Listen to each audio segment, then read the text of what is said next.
qualification to be a company secretary is the person should have a knowledge of economics, banking and the finance.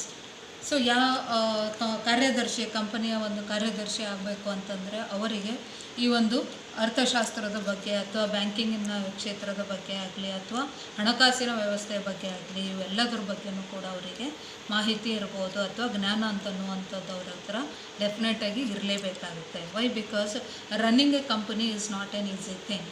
Okay, so secretary is like a backbone for any of the company. So ಇವರ ಒಂದು ಏನು strong ಆಗಿ ಏನು back ಬೋನಾಗಿ ನಿಂತಿರ್ತಾರೆ.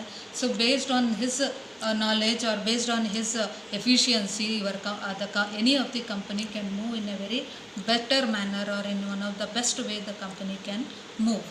So ಹಂಗಾಗಿ ಜ್ಞಾನ ಅಂತನ್ನುವಂಥದ್ದು ಅವರಿಗೆ ಇವೆಲ್ಲ ವಿಷಯದ ಬಗ್ಗೆ ಅವ್ರ ಹತ್ರ ನಾಲೆಜು ಅಥವಾ ಒಂದು ಮಾಹಿತಿ ಎಂಬುದು ಎಲ್ಲದ್ರ ಬಗ್ಗೆಯೂ ಕೂಡ ಇರಬೇಕಾಗುತ್ತೆ. Further another qualification to be a company secretary is the impressive personality. Any secretary ಅವ್ರ ಕಂಪನಿಯ ಒಂದು ಕಾರ್ಯದರ್ಶಿಯ ಅವ್ರ ಹತ್ರ ಇಂಪ್ರೆಸಿವ್ ಪರ್ಸ್ನಾಲಿಟಿ ಅನ್ನುವಂಥದ್ದು ಇರಬೇಕಾಗುತ್ತೆ. So when you say personality, it is not only the outer look. Okay, so when you say personality, it means what? That person should be very very active enough. Okay, he should be active enough both mentally and also in the heartly. Okay, so that means what?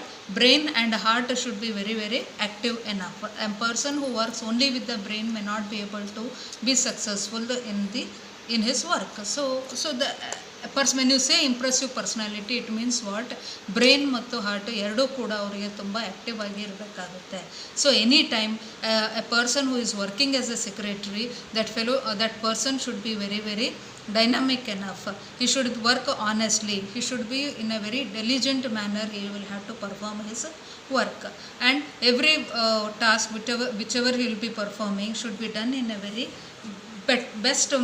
He will have to give his best way for the achievement or for the development of the company. So hingagi you wish to other qualifications to become the company secretary.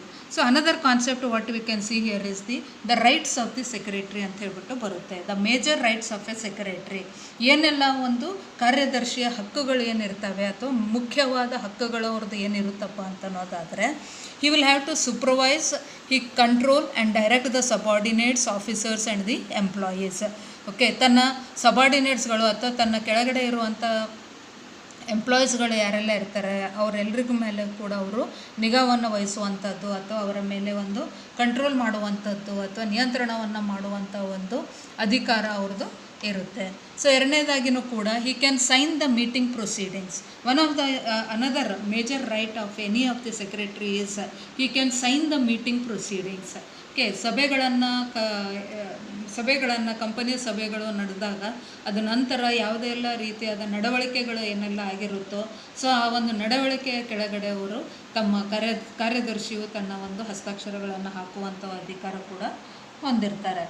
Further he can attend meetings of shareholders and the board of directors.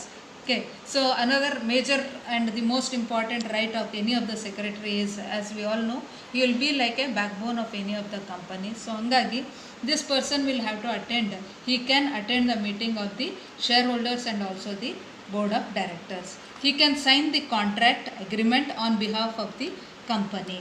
Okay, so ಒಂದು ಕಂಪನಿಯ ಪರವಾಗಿ, okay, so ಕಂಪನಿಯ ಪರವಾಗಿ ಅಂದಿದ ತಕ್ಷಣವೇ ಕೂಡ what we can say,